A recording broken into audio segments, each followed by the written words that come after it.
네, 오늘 말씀은 예레미야 13장 15절부터 27절까지 함께 보시겠습니다.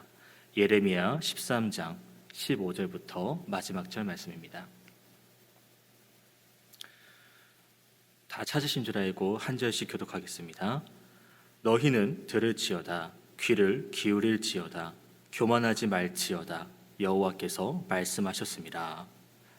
그가 어둠을 일으키시기 전 너희 밭이 어두운 산에 그치기 전 너희 바람 빛이 사망의 그늘로 변하여 침침한 어둠이 되게 하시기 전에 너희 하나님 여호와께 영광을 돌리라. 너희가 이를 듣지 아니하면 나의 심령이 너희 교만으로 말미암아 은밀한 곳에서 올 것이며 여호와의 양떼가 사로잡힘으로 말미암아 눈물을 흘려 통곡하리라. 너는 왕과 왕후에게 전하기를 스스로 낮추어 앉으라. 관 곧 영광의 면류관이 내려졌다 하라. 네겝의 성읍들이 봉쇄되어 열자가 없고 유다가 다 잡혀가되 온전히 잡혀가도다. 너는 눈을 들어 북방에서 오는 자들을 보라. 내게 맡겼던 양떼, 내 아름다운 양떼는 어디 있느냐? 너의 친구 삼았던 자를 그가 내 위에 우두머리로 세우실 때에 내가 무슨 말을 하겠느냐? 내가 고통에 사로잡힘이 산고를 겪는 여인 같지 않겠느냐? 어찌하여 이런 일이 내게 닥쳤고 하겠으나 네 죄악이 크므로 내 치매가 들리고 내 발뒤꿈치가 상함이니라. 구스인이 그의 피부를 표범이 그의 반점을 변하게 할 수 있느냐? 할 수 있을진데 악에 익숙한 너희도 선을 행할 수 있으리라. 그러므로 내가 그들을 사막바람에 불려가는 건불같이 흩으리로다. 여호와의 말씀이니라. 이는 내 몫이요 내가 헤아려 정하여 내게 준 분깃이니 내가 나를 잊어버리고 거짓을 신뢰하는 까닭이라. 그러므로 내가 내 치마를 내 얼굴에까지 들춰서 내 수치를 드러내리라. 함께 읽겠습니다. 내가 너의 간음과 사악한 소리와 들의 작은 산 위에서 내가 행한 음란과 음행과 가증한 것을 보았노라. 화 있을진저 예루살렘이여, 내가 얼마나 오랜 후에야 정결하게 되겠느냐 하시니라. 아멘. 15절에서 예레미야는 이제 세 개의 명령을 내립니다. 귀를 기울여라, 교만하지 말라, 그리고 들어라.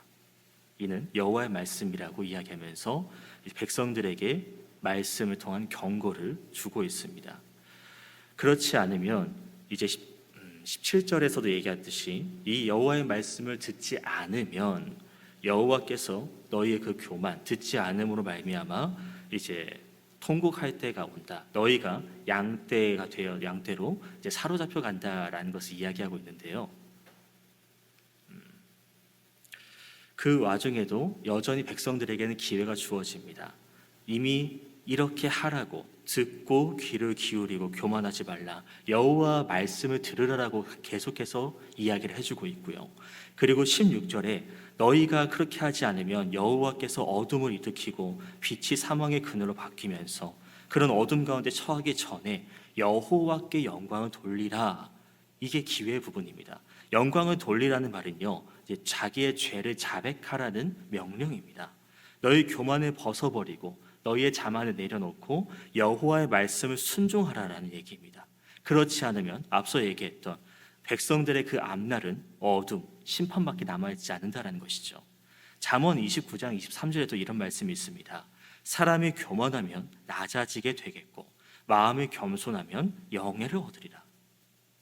그러니까 교만하면 높아진다라고 생각하겠지만 일반적으로 그게 아니라 오히려 낮아지는, 미천한 자리에 내려간다라고 이미 잠언에서도 이야기를 하고 있다는 것이죠. 그런데 백성들은 이것을 듣고도 깨우치지 못합니다. 여호와의 말씀을 듣지 못합니다. 교만해져서 자기의 죄를 고백하지 않습니다. 그러니까 예레미야가 너무나도 이제 슬픈 겁니다. 이 백성들의 결과가 이제 17절에 양떼가 사로잡힘, 그러니까 포로로 끌려갈 것을 알고 있기 때문에 제발 이들이 뉘우치고 돌아와야 하는데 얼마나 그 안에 교만이 가득 차 있으면 뉘우치지 않았던 것이고, 그래서 예레미야는 그것이 너무나도 슬퍼서 그 결과가 너무나도 뻔해서 내 심령이 숨어서 울고 눈물을 흘리다라고 이야기하고 있는 것이죠. 이 교만에 대한 심판 부분은요, 백성들뿐만 아니라 왕과 왕후에게도 똑같이 동등하게 주어집니다. 18절을 보면 너는 왕과 왕후에게 전하기를 스스로 낮추어 앉으라라고 얘기하고 있거든요. 너가 그 위의 자리, 권력의 자리에 앉아있다 한들 그것도 교만이 될 수 있는 것이고, 너가 하나님 말씀 듣지 않으면 왕과 왕후도 동등하게 심판의 대상이 된다라고 얘기하고 있거든요. 19절을 한번 보시겠습니다. 네겝의 성읍들이 봉쇄되어 열자가 없다. 유다가 다 잡혀가되 온전히 잡혀가도다. 왕과 왕후, 어떤 권력자나 일반 백성이나 상관없이 잡혀간다라고 예레미야는 이야기합니다. 여기서 나오는 왕과 왕후는요, 이제 다른 이제 병행 본문을 찾아보면 여호야긴 그리고 그의 어머니 느후수다를 이야기하는데, 이제 그 여호야긴과 이제 느후수다의 그 역사를 보면 이렇습니다. 이제 여호야긴은요, 이제 요시야의 손자입니다. 그래서 이제 그 손자로서 18살의 왕위에 오르는데요, 3개월 정도밖에 통치를 못합니다. 근데 그 3개월 동안의 통치 가운데 이제 아버지가 여호야김이거든요.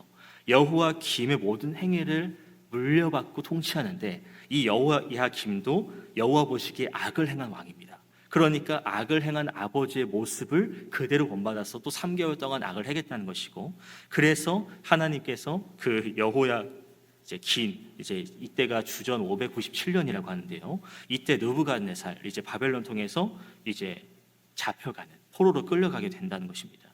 그래서 다시는 유다로 돌아오지도 못하고, 왕이라고 하지만 그 자리에서 포로로 끌려가면서 유다로 돌아오지도 못하고, 이제 그 자손들도 유다를 다스리지 못하는 완전히 낮은 자의 위치로 추방돼버린 미천한 존재가 돼버렸다라는 것이죠.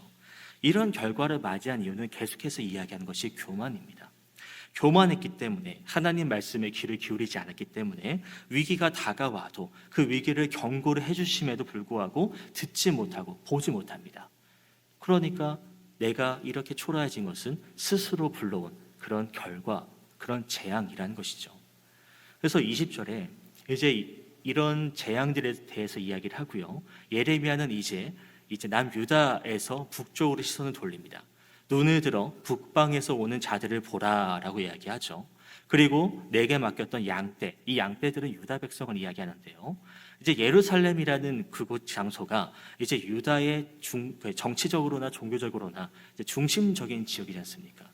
그 지역 안에서 이제 하나님의 백성들을, 그 양떼들을 잘 돌보고 지킬 책임이 있는데, 이제 문제는 그 목자가 그 역할을 제대로 감당하지 못합니다.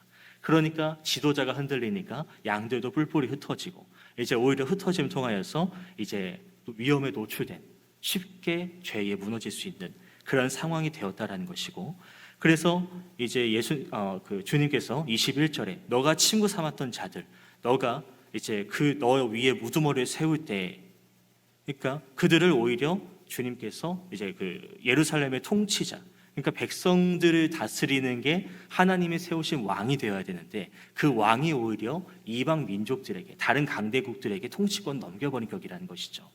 그 여기 나왔던 그 여호야김, 그러니까 여호야긴의 그 아버지도 그 친애굽 정책을 펼쳤거든요.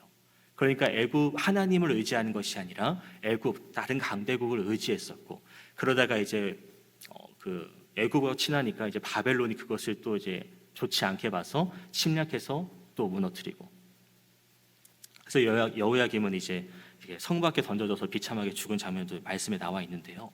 무튼 그렇게 하나님을 의지하지 않을 때에 계속 양떼도 잃어버리고 권력도 잃어버리고 자기가 가지고 있는 그런 모든 것들을 다 빼앗기게 됩니다. 그러니까 그제서야 예루살렘은 이제 그 하나님의 백성들이 하는 사람들이 자기 어리석음을 깨닫습니다. 왜, 어떻게 해서 이런 일이 내게 닥쳤는가?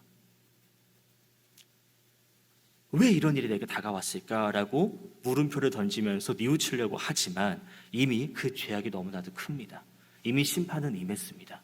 그래서 그 뒤에 보면 22절 후반절입니다. 내 치마가 들리고 내 발뒤꿈치가 상합니다. 그 21절 후반절에도 산고를 겪는 여인 같다라는 표현이 나오는데요, 이제 이런 것을 보면은 이 예루살렘 이스라엘 백성들을 이제 여인에 비유해서 계속 이야기를 합니다. 이제 해산하는 산모들을 보면은 이게 바로 쑥 나오는 것이 흔치가 않잖아요. 애를 쓰고 힘써가지고 이 아이를 밀어내야 되고, 이 아이는 그 많은 고통을 통해서, 산모의 많은 고통을 통해서 태어나는 것처럼 이 이스라엘 백성들도 그런 많은 고통들을 겪게 된다라고 말하고 있고요. 그리고 치마가 드러난 것은 이제 벗겨졌다라는 표현입니다. 그러니까 이 하체가 드러났다라는 것은 부끄러운 모습인 거죠. 공개적으로 수치를 당하는 부분인 겁니다. 그리고 이 발뒤꿈치의 상함이라는 것도 이 하체를 폭행하는, 그러니까 이것을 또 레위기나 다른 부분을 보면 이제 성폭행을 표현을 합니다.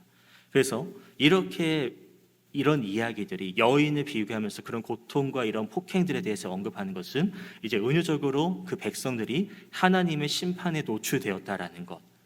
그래서 그때 후회해봤자 이미 늦었다는 것을 이야기합니다. 그리고 뒤에도 얘기하겠지만 이스라엘 백성들이 하나님께 간음한 이야기가 나오고 있죠. 그러니까 하나님과 이제 그 백성들과 관계는 이제 신랑과 아내된 관계인데, 이 아내가 간음을 저지릅니다. 다른 남자와, 그러니까 우상들과 바람을 핍니다. 그러니까 신랑은 저버리고 다른 신들에게 몸을 판 행위를 해버렸으니까 그의 대가를 여호와께서 이렇게 부끄러움, 어리석음을 드러내게 하는 창피를 이제 부과시켜 준다는 것이죠. 23절도 보시겠습니다. 굿스인이 그의 피부를, 표범이 그의 반점을 변하게 할 수 있느냐. 굿스인은 이제 애굽을 통치하는 그 인종들을 말합니다. 그 피부가 이제 기본적으로 이제 검은 피부죠. 근데 그 피부를 마음대로 바꿀 수 있습니까? 피부 색깔을. 이 표범이 자기 반점을 자기 멋대로 없애거나 더 만들거나 할 수 있습니까? 못한다라는 것이죠. 그러니까 이미 악에 익숙한 이스라엘 백성 너희도 선을 행할 수 없다라고 반대로 이야기하고 있는 부분입니다. 이미 죄악을 선택한 너희가 어떻게 회개하고, 어떻게 뉘우치고, 어떻게 여호와께 순종하면서 선을 행할 수 있냐? 그럴 수 없다. 그래서 24절에 내가 그들을 사막바람에 불려가는 건불같이 흩으리로다. 악에 익숙한 백성들을요, 건불처럼 그냥 바람에 흔들리는 그 지푸라기처럼 이렇게 막 날려보낸다라고 이제 이야기하시는 겁니다. 회개를 할 수 없는 백성이니까 이제 이 건불이 너에게 준 몫이다. 이게 너다. 너가 나를 잊어버리고 거짓을 믿고 헛된 우상들을 따르니까 너가 믿는 것이 이 지푸라기 것처럼 아무 쓸모없는 것이구나. 너희가 추구하고 바랬던 것이 이런 지푸라기 같은 거였구나라는 것을 내가 너희에게 보여주겠다라는 말씀이죠. 26절입니다. 아까 22절이죠. 이제 치마를 들리고 발꿈치 상한다. 이렇게 해서 이제 옷을 들려서 부끄러움을 깨닫게 한다고 그랬는데 26절에도 똑같은 말씀하십니다. 네 치마를 네 얼굴까지 들춰서 완전히 끌어올린다는 얘기죠. 너의 수치, 부끄러움을 드러내리라. 예루살렘이 이제 우상 숭배하는 이런 간음들 한 것들이 참으로 부끄러운 행위라는 것을 깨닫지 못했다라는 이야기예요. 그래서 하나님께서 직접적으로 너희가 그런 수치를 모르니까 내가 깨닫게 하겠다, 드러내겠다. 그러면서 이제 치마를 들치는 것을 예시로 드신 부분인 거고요. 그래서 그런 들침을 통해서 27절입니다. 너의 간음, 사악한 소리, 너가 행한 음란, 음행, 가증한 것을 이제 내가 드러내겠다. 예루살렘이요, 네가 얼마나 오랜 후에야 정결하게 되겠냐. 이 유다 이스라엘 백성들은 영적 간음을 저질렀죠. 우상 숭배를 저질렀고, 그런데도 그렇게 수치가 드러난데도 얼마나 오랜 후에야 정결하게 되겠냐. 그럼에도 이들은 뉘우칠 생각이 보이지 않는다는 얘기입니다. 언제 도대체 뉘우치겠냐. 우리는 이 결과를 알고 있죠.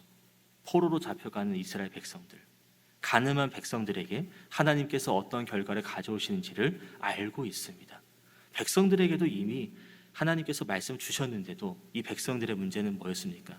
교만해서 그 죄가 죄인지도 모르고 하나님을 외면하고 말씀 듣지도 않고 결국 그런 대가가 이제 심판, 자기의 자유와 자기 누리는 것들을 모두 뺏겨버리는,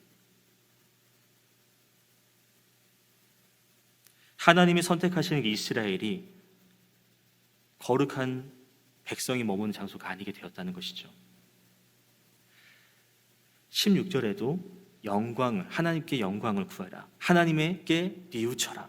이미 그때도 기회는 주어졌지만 이들은 그러질 않습니다. 받아들이질 않습니다. 그래서 예레미야는 눈물과 슬픔의 표현으로 이 회개할 가능성이 없는 이 백성들에게 계속 하나님의 심판만을 얘기할 수밖에 없었던 것이죠. 이미 죄로 가득한, 이미 죄에 물든 그런 백성들을 보시고 주님께서는 탄식하십니다. 이런 백성들을 보면서 내 모습은 어떤지를 한번 살펴봤으면 좋겠습니다. 세상은, 이 죄라는 녀석은 우리가 하나님에게서 멀어지도록 온갖 것들로 욕심을 이끌어내려고 하고요, 그리고 죄를 지게 만들고 있습니다. 그러니까 이 죄가 또 장성하면 어떻게 됩니까? 사망으로 흘러가게 되겠죠. 그러니까 이러한 욕심이 생기지 않도록 우리가 하나님 말씀을 제대로 듣는 게 중요합니다. 본문에서도 여호와의 말씀이니라, 여호와께서 말씀하셨음이라 라고 계속 이야기를 하고 있지 않습니까? 하나님 말씀을 우리가 제대로 듣기 위해서는 먼저 회개가 있어야 됩니다. 하나님께서는 우리의 잘못에 대해서 깨달으라고 계속 말씀하고 계시죠. 그런데 그 죄를 내가 죄라고 깨닫지 못해서 그 말씀이 전혀 내 마음에 와닿지가 않는 거예요. 이미 닫혀서 들리지도 않는 겁니다. 하나님은 오래 기다려 주십니다. 오래 참고 돌아오기를 기다리시지만 그렇다고 영원히 기다리시는 분은 아니죠. 오늘 말씀은 우리에게 두 가지 선택지를 제시합니다. 심판당하기 전에 너의 그 교만을 꺾을 것인지, 아니면 버티다가 심판당해서 결국 그렇게 쓰러질 것인지. 우리에게는 아직 하나님께서 기회를 주고 계시죠. 그런 돌이킬 기회가 있을 때 먼저 주님 앞에 회개하시고 내 죄를 고백하고 내가 정말 주님께서 말씀하시는 그 거룩의 길로 잘 나가고 있는가, 아니면 내 교만과 내 멋대로의 삶으로 인해서 주님이 바라지 않으시는 그런 길로 걸어가고 있지는 않은가, 한번 말씀 묵상하시면서 스스로를 잘 조명하는 시간이 되었으면 좋겠습니다. 묵상하시겠습니다.